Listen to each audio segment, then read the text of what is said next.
Ladies and gentlemen, boys and girls, you know who it is. It's World of Wrestling here today to discuss about AEW Dynamite, September 13th, 2023 review. This show was pretty good. Very solid show, entertaining stuff. A lot of good content occurred on this show. A lot of good matches. Not a whole lot to complain about for this episode of Dynamite. So let's get into it. AEW International Championship kickstarts the show with Jon Moxley defending the title against Big Bill from Saturday's matchup where Big Bill attacked Jon Moxley and Bryan Danielson during the segment that Bryan Danielson and Ricky Starks had this past Saturday. So they granted Big Bill a title shot against Jon Moxley for the International Championship. Of course, Jon Moxley retains his championship, and as of always, Jon Moxley is in a pool of blood throughout the match when they come back from commercial break. How he ends up getting the blood, I don't know, because I fast forward through the commercials because I don't like fucking watching commercials. And I started the show about 15 minutes late, so I have it recorded, so I was able to fast forward through commercials, hence why I was able to get this done on the proper time. Anyway, Jon Moxley wins by a triangle choke and taps out Big Bill and retains his international championship. Very shocking way to win. This past Saturday, he won, retaining his title with a rear naked choke. So, very interesting stuff there. He's been winning with different ways of defeating his opponents, so he's definitely having a lot of variety of moves to end his matches, so that's kind of impressive in my book. After the match is over, though, Starks attacks Danielson after the bell, and Big Bill, beats up Moxley. Claudio Castagnoli makes a save, and Big Bill and Ricky Starks run away. In an interview, Roderick Strong, alongside the Kingdom, is asked about his match with Samoa Joe. Adam Cole interrupts and says this is a bad idea. Roderick Strong says he'll win the tournament and break MJF's back. Big fucking whoop. Of course, we didn't expect that to happen. I mean, it could have happened, but I was leaning more towards Samoa Joe than anything else. We had Don Callis and Kunishika Takeshita come out. Don Callis comes to the ring alongside with Takeshita, and Callis says Takeshita is better than all the aces, meaning Tanahashi, Okada, or any of the other major names in New Japan Wrestling. Callis says that by beating Kenny Omega twice, Takeshita is now the Alpha. So he is the Alpha Takeshita. Callis comments on Takeshita's win over Omega and says beating Omega twice isn't enough. He says they want to break Omega's heart. Callis reveals their next target is Kudo Ibushi, and he vows to butcher Ibushi and burn him.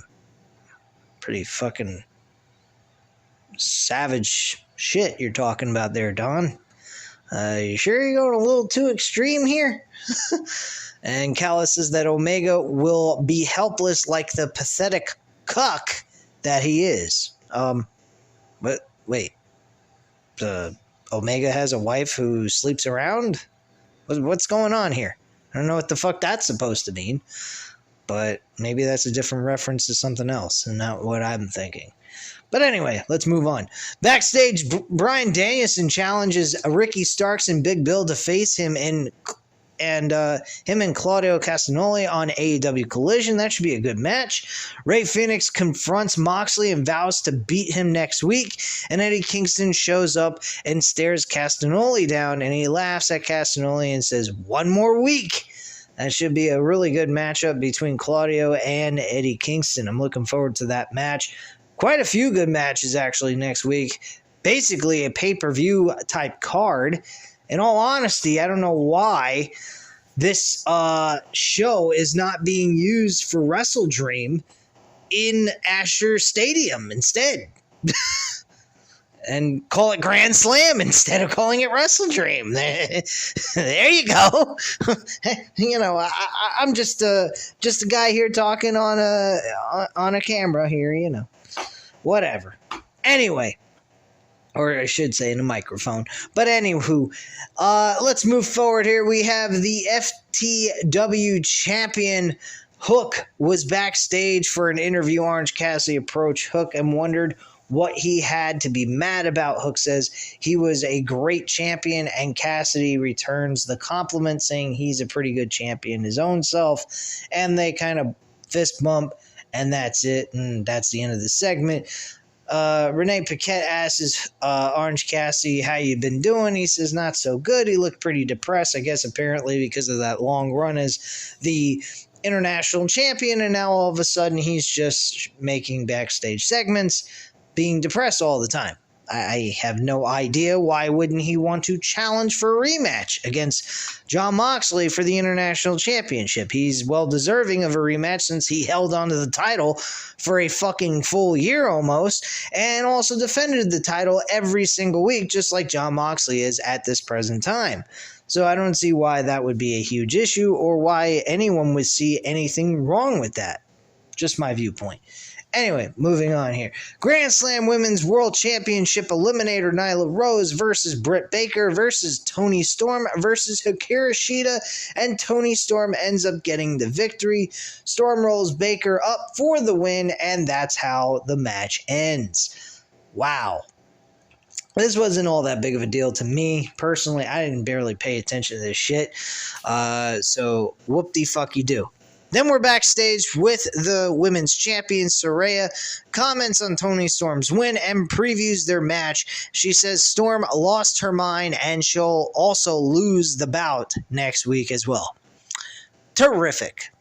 Good shit, Saraya. Good shit.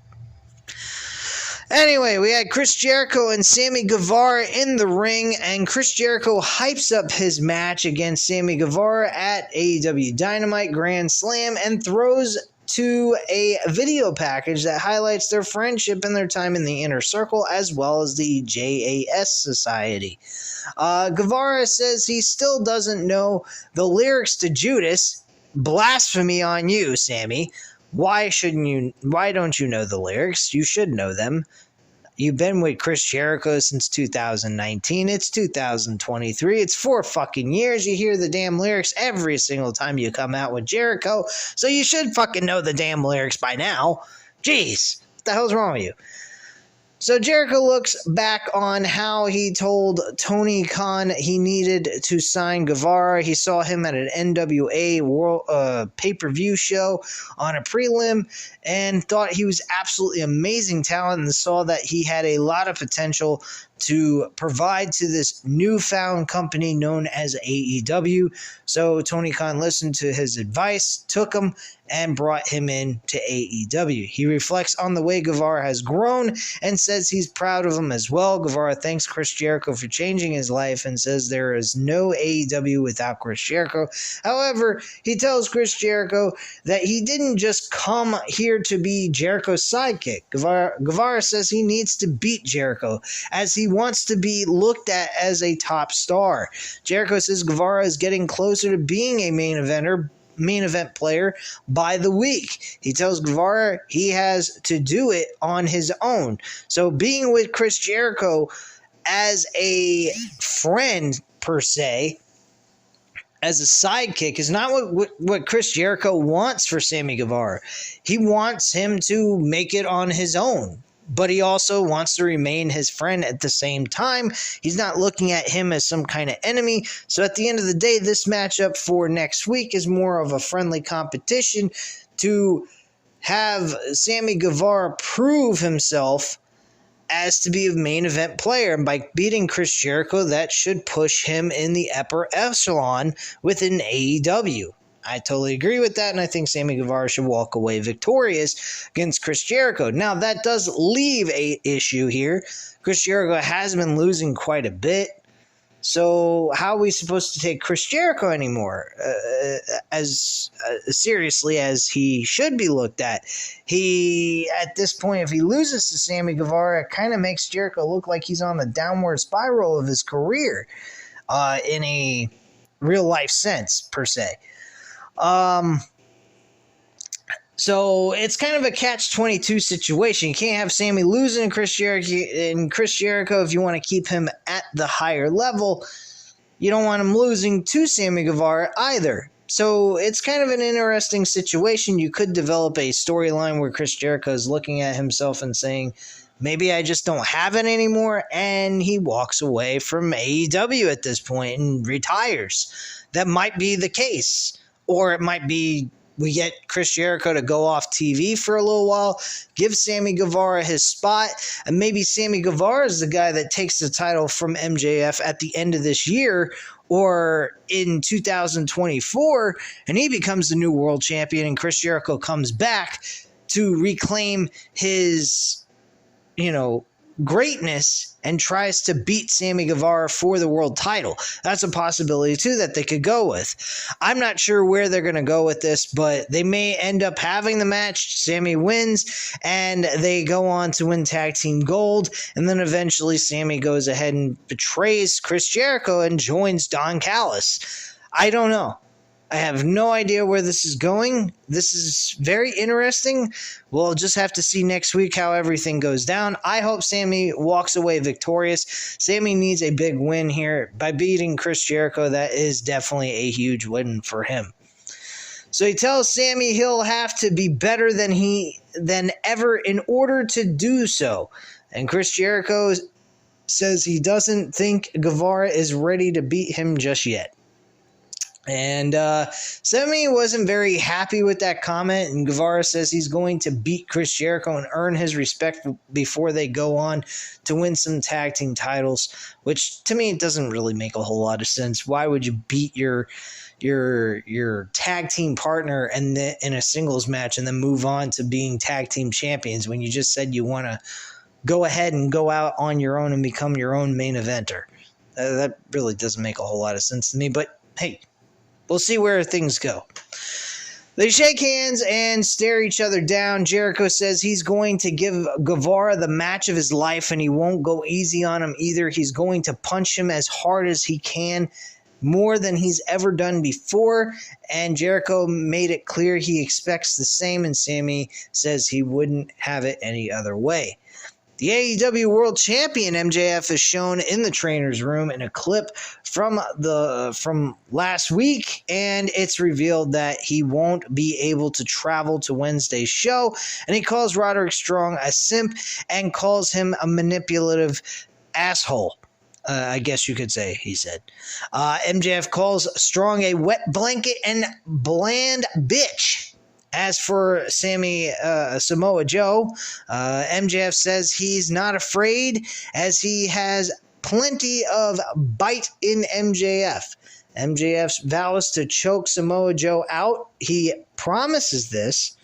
If that happens, I will be completely shocked to see MJF be able to choke out Samoa Joe when clearly Samoa Joe is the expert in rear naked chokes. Because that's his fucking finisher.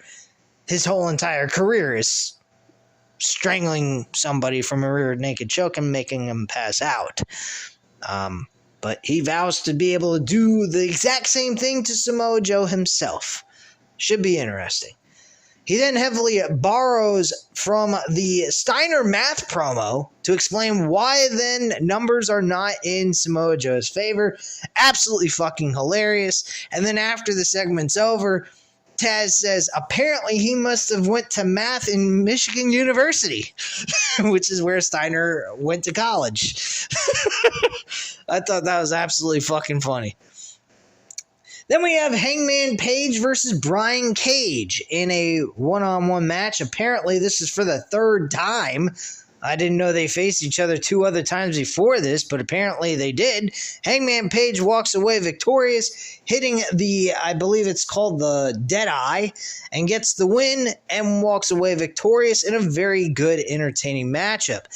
In a post-match promo, Page turns his attention to Swerve Strickland, who's up at the stage watching the entire match at the time, and says that Swerve is keeping his balls in Prince Nana's Burger King ass crown. Wow, some really fucked up words. Swerve makes it clear their issue won't be solved tonight. He says they'll do this when he says, and Strickland picks the great state of Washington as he challenges Page to face him at Wrestle Dream on October 1st, which I'm not quite sure if I'm going to get or not, so I'll let you guys know one way or another. Cage attacks Page from behind, and the Young Bucks make the save. They also kick Prince Nana, a double kick, in the face, giving him a super kick party, and knocks Prince Nana on his ass. So we go backstage in an interview with Daniel Garcia, notes that his dance is going viral and his career is on the rise. Really, I haven't seen you do much of anything in wrestling capacity in a very long time since, I don't know, JAS had disbanded, pretty much. I mean, Matt Menard and Angelo Parker had a match right after your little fucking promo, and they seem to be having more matches than you are. So go figure that one out, kid. Anyway, Don Callis approaches him and seemingly trying to recruit Garcia, and Garcia dances rather than saying anything and walks away. Kind of an odd way of rejecting an offer, if you ask me. But hey, I'm just a guy reviewing this crazy bullshit. Anyway, we get a video package recapping Jade Cargill's return to AEW Collision. Go figure. Apparently, they must have watched the review and heard me talking about where the hell Jade Cargill has been since she lost the TBS Championship. Anyway, Darby Allin and Nick Wayne go up against Matt Menard and Angelo Parker. This does not make my nipples hard. Really, to be quite frank with you, but, Matt Menard has a thing about his nipples getting hard, and I don't know. I don't think his nipples got hard losing this match to Darby Allin and Nick Wayne. So, they did lose the match. After the match was over, Christian Cage targets Wayne, saying that he scrolled through his mom's Instagram account and she doesn't post enough bikinis pictures. Well, I mean, there's always OnlyFans. She might have an account there, and you could always pay up and watch her do some dirty shit on there if you like. I don't know. Anyway, he says he's tired of the talk about Allin and Sting's win at AEW All In. Cage is upset. He actually thinks that he lost because he wasn't with his actual tag team partner, being Luchasaurus, apparently. So he challenges them at a tag team match at AEW Dynamite Grand Slam next week, which is actually accepted, and we're going to see Darby Allin and Sting together against Luchasaurus and Christian Cage. Okay, big deal. Anyway, moving on to the main event of the evening, we had the Grand Slam World Title Eliminator Tournament Finals with Roderick Strong and Samoa Joe, with Matt Taven and Mike Bennett in the corner of Roderick Strong, and Samoa Joe actually wins the match, even with a little bit of Matt Taven and Mike Bennett being there by ringside, and Samoa Joe wins by the Kokia Clutch and makes Strong tap out. After the match was over, Joe grabs a microphone, vows to take everything from MJF. Adam Cole comes to the ring, and Strong collapses, grabbing at his neck and pretty much having his eyes closed, screaming for Adam Cole.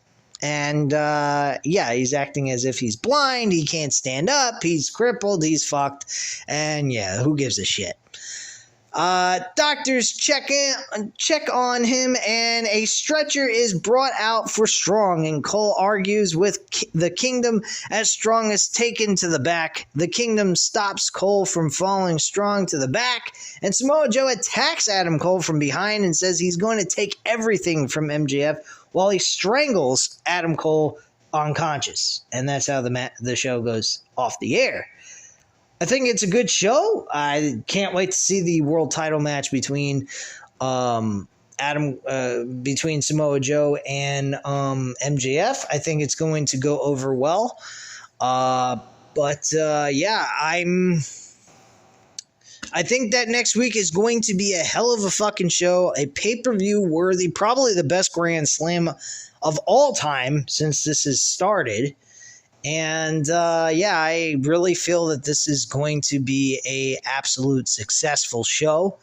And I think a lot of people who bought their ticket to this show is going to be very pleased by the end of everything on this show as well.